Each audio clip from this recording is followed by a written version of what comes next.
Greetings, Gilad and Jana. Happy 50th birthday, my friend. I have to apologize for the delay in this transmission of this video. After I left government, I lost all of my technical help, notably James Connolly, my resource facilitator, and Jim Troisi, my all-purpose tech. So now I'm left to my old devices, and with that in mind, I remain a primitive, but better late than never. Anyway, many fond memories we share here at Gilad, and I'm sure, like myself, you continue to reflect back on them every once in a while. After serving nearly 30 years in the government of Essex County, 5 years in particular stand out for me as being cherished. What I would call a Camelot period in the jail, from 1997 through 2002.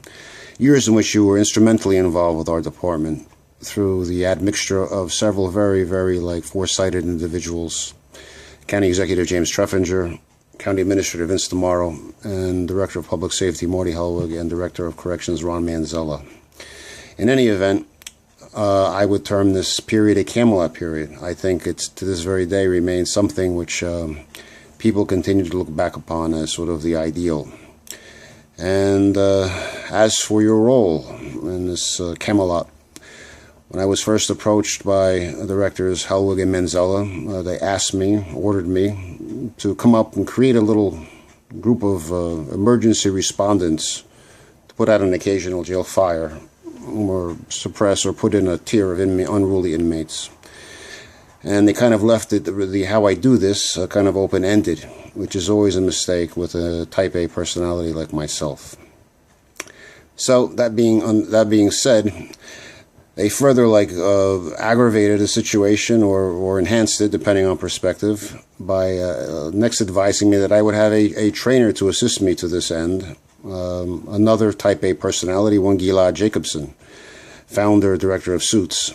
And so it was like putting nitro and glycerin together, my friend, yes. And what followed was quite incredible.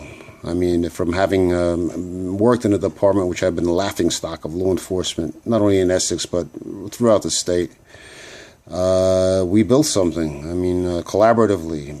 Others were involved. I mean, we had other A-type personalities that we quickly attached to ourselves. James Connolly, of course, is when they made him, they broke the mold and threw it away.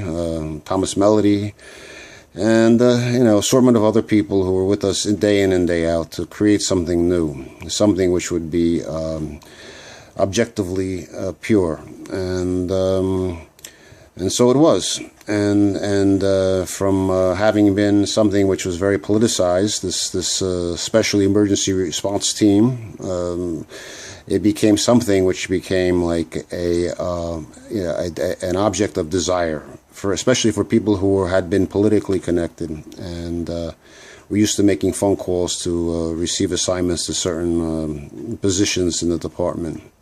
Well, that ended, and we sort of set up a process which began at Gold's Gym, where we took over Gold's Gym and set up tryouts, almost like an NFL Combine tryout, to get the very best of the best, 24 men out of a pool of 800. And from there, we prepared to further interrogate them and to background check them, to medically, review their health situations and make certain they weren't psychiatrically disturbed.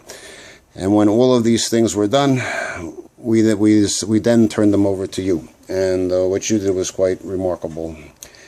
This team of 24, to this day, remained legendary in terms of how they're looked upon by people who continue to work there. You know very well what occurred in those 5 years. How from having been a subject of parody, object of ridicule, we were being called upon, thanks to your training, by federal agencies to assist them in warrant services, by other correctional facilities. We sat down at tables with the New Jersey Wardens Association,